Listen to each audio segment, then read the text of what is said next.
Não é novidade que o mundo está passando por um processo gigantesco de transformação, de transição.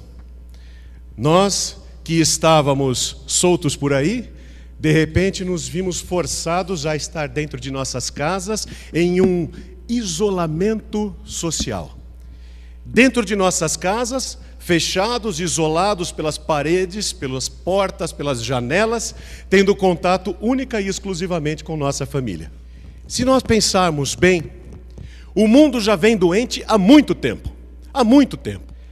Só que aquelas doenças que antes afetavam o mundo e que deixavam o mundo doente, faziam também com que nós tivéssemos um isolamento social e nem percebíamos.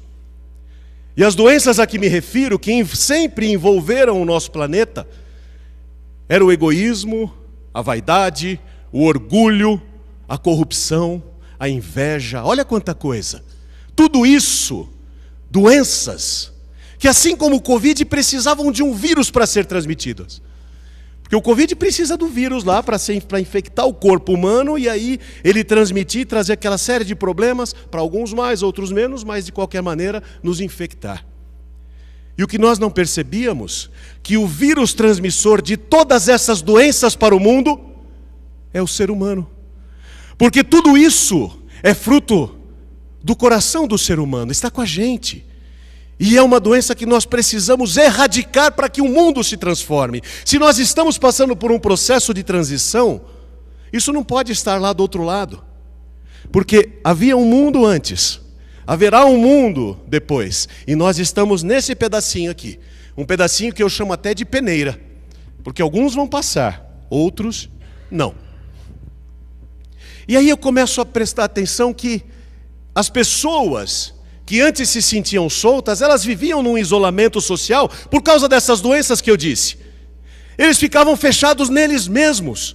Pessoas que quando iam sair de casa para trabalhar, de manhã acordavam, mal tomavam o café da manhã com a sua família, mal falavam bom dia para os filhos e para a esposa, juntavam o material, juntavam as coisas, entrava no carro ou na condução e ia para o trabalho. Chegava lá, entrava no elevador, falava um bom dia frio e sem vontade nenhuma. Aquele bom dia que era melhor não falar.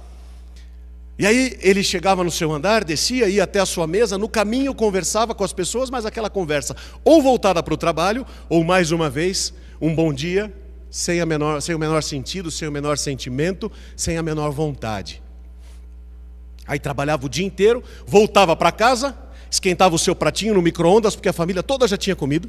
Esquentava o seu pratinho no micro-ondas, ia para a sala com o prato no colo, assistindo televisão, comia de qualquer jeito, pouco falava com a família. Esse cara está isolado. Esse cara não está fora de um isolamento social. Ele está num isolamento social, ele estava num isolamento familiar, porque ele se isolou da família e, consequentemente, a família também se isolou. E ele estava, muitas vezes, com um isolamento espiritual. Porque nem de Deus ele se lembrava de pedir, de orar e principalmente de agradecer. Mas existe uma parcela grande que ora, que faz a sua prece a Deus para agradecer. E nós deveríamos cada vez mais agradecer a Deus, pelo simples fato de estarmos aqui hoje. Tantas pessoas que não puderam estar, e não só pelo Covid, tantas pessoas que não poderiam estar aqui conosco hoje, que não estão, e nós estamos aqui. Temos que agradecer a Deus por isso. Ele está nos dando essa oportunidade de crescimento, de transformação, para que possamos chegar do outro lado da peneira. E aí ele começou a perceber o quanto é bom estar reunido com a família, estar junto dos filhos, o quanto a esposa é legal, e a esposa percebeu o quanto o marido é legal. Quer dizer, mudou, porque nós somos forçados a isso. E aí quando a gente para pensar nisso, eu particularmente, eu começo a ver algumas famílias que começaram a ter essas ações, e aí eu comecei a ter um sentimento saudoso, mas aquele saudosismo gostoso, de uma lembrança. E aí eu fui buscar lá dentro do meu coração, por que eu senti aquilo, e aí eu percebi que isso que está acontecendo hoje, esse contato com a família, esse contato com todos, de novo, mais uma vez, todo mundo junto, isso aconteceu quando eu era criança. Eu estou com 45 anos. Os mais velhos com certeza passaram por isso. E muitos dos mais novos também. Porque nós tínhamos isso quando éramos crianças. Nós tínhamos esse contato dos pais conosco. Nós fazíamos as refeições juntos. Pelo menos uma refeição, que era o jantar, porque às vezes o café da manhã não batia. No meu caso, meu pai e minha mãe trabalhavam fora, então a gente jantava junto, mas o jantar era sagrado. Que todos se sentassem à mesa e pudessem jantar. E era ali, naquele momento, em que o meu pai ou minha mãe podiam olhar para nós, tanto eu quanto a minha irmã, olhava nos olhos, e aí percebia o que estava acontecendo conosco. Coisa que no nosso mundo anterior, agora, recente, não acontecia.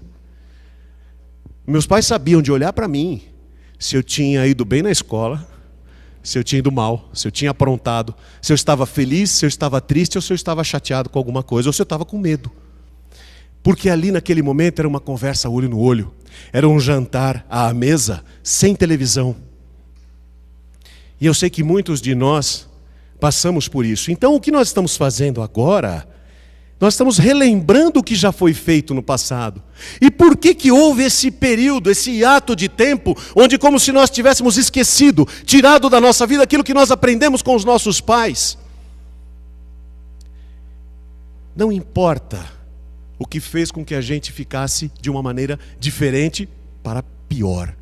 E importa o que nós podemos fazer cada vez mais para crescer e nos tornarmos pessoas melhores.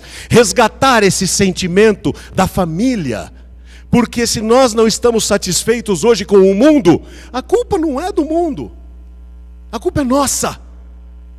Nós que somos os seres dominantes, não somos? O mundo está nas nossas mãos e para ele mudar depende de nós.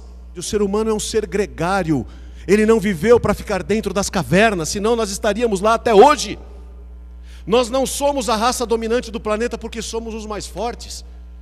Alguém aqui se acha mais forte que um leão? Não. Desculpe dizer, mas não somos mais fortes sequer por uma barata.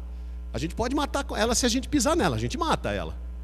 Só que se estourar uma bomba atômica, ela vive, nós não. Ela vai sobreviver. Então ela é mais forte que nós. O que nos fez ser a raça dominante também não é a inteligência. Porque por mais inteligente que a pessoa seja, pega essa pessoa, coloca no meio do deserto do Saara. Essa pessoa não vai conseguir sobreviver ali. Talvez por ser muito inteligente ela consiga um meio para sobreviver um pouquinho mais, mas não vai sobreviver por muito tempo. O que nos fez ser a raça dominante é o fato de nós vivermos em sociedade, estarmos juntos. E para que a gente possa continuar vivendo em sociedade, para que a gente possa continuar vivendo em sociedade, para que a gente possa curar o mundo do jeito que ele está, nós precisamos encontrar uma vacina para essas doenças. Mas como é que nós vamos fazer com relação à inveja, com relação ao egoísmo, com relação à corrupção, com relação a tantas coisas que nós, infelizmente, seres humanos, somos os responsáveis pela proliferação disso? Existe uma vacina, existe uma forma de combater isso. Deus é incompatível com qualquer coisa que seja ruim. Deus é incompatível com qualquer coisa que faça o mal.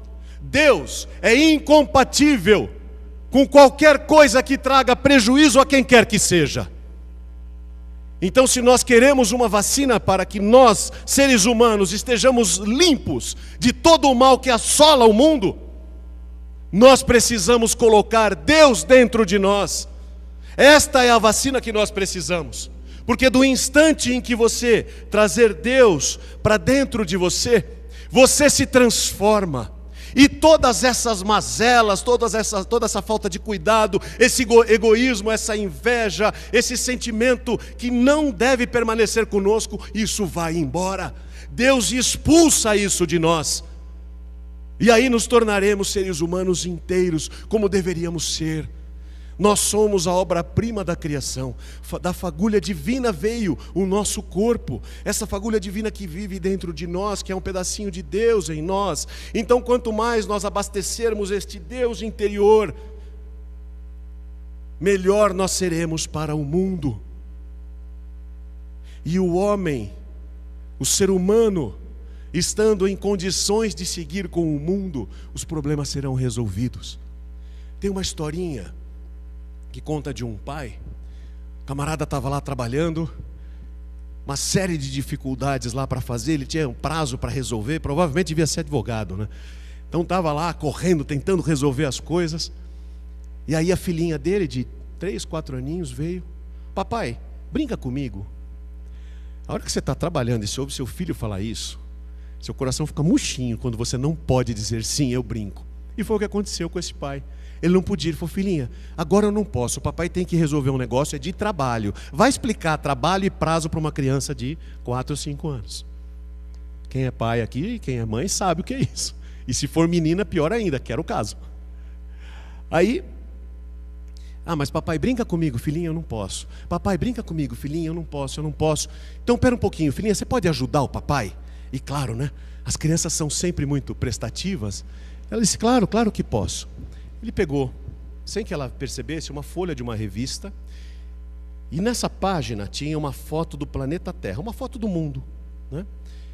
Ele pegou essa foto e recortou, tirou bastante, fez um quebra-cabeça, cortou um monte de pedacinho, juntou tudo e falou: filhinha, olha, papai precisa muito que você resolva isso aqui. É que nem um quebra-cabeça. Sabe aquele que a gente montou, das princesas? Então, é a mesma coisa. Você monta aqui tem o desenho do mundo.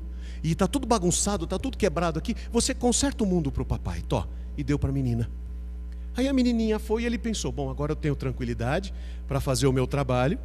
E a hora que eu terminar o meu trabalho, eu vou brincar com ela. Pensou que ia ter um tempo. Só que pouco tempo depois, a menina veio.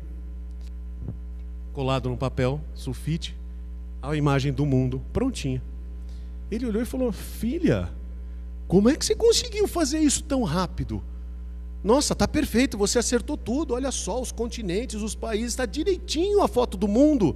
Você consertou o mundo, como é que você fez isso, filha, tão rápido? E aí a menininha disse: sabe o que é, papai? Eu espalhei esses pedacinhos lá no meu quarto e a janela estava aberta. Aí bateu um vento, alguns pedacinhos viraram e aí eu vi que do outro lado tinha a foto de um homem. E aí, como eu conheço melhor o desenho de um homem do que do mundo, eu pensei assim: olha, se eu virar tudo e consertar o homem, eu conserto o mundo. Olha como isso é profundo. Se nós consertarmos o ser humano, nós consertaremos o mundo. Um sábio grego, Protágoras, ele já dizia que o ser humano é a unidade de medida do universo. E nessa figura da menina é perfeito. O homem está ali como unidade de medida do mundo. E se nós queremos mudar o mundo, temos que consertar o homem. Mas se nós queremos consertar o homem, basta que o homem aceite a todo tempo Deus em seu coração. Agradeça a Deus pela sua vida. Agradeça a Deus pela sua existência. Agradeça a Deus pela sua família. Agradeça a Deus pela sua saúde, pelo seu trabalho. Mas eu estou desempregado. Não importa, você vai conseguir um trabalho. Mas acredite em Deus, porque Ele vai proporcionar isso para você. Peça também a Deus por tudo isso. Agradeça sim, mas também peça.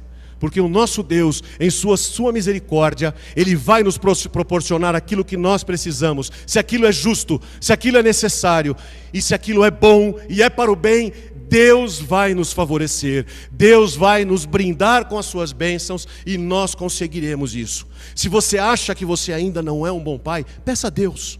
Agradeça pelos seus filhos e peça a Deus para que você seja um bom pai. Porque você tem uma pedra bruta que são os filhos e a nossa responsabilidade como pais é lapidar essa pedra bruta para que lá, no mundo transformado, nós tenhamos uma criança que vai ser um adolescente, que vai ser um adulto, comprometido com o mundo, comprometido com o bem, comprometido com Deus.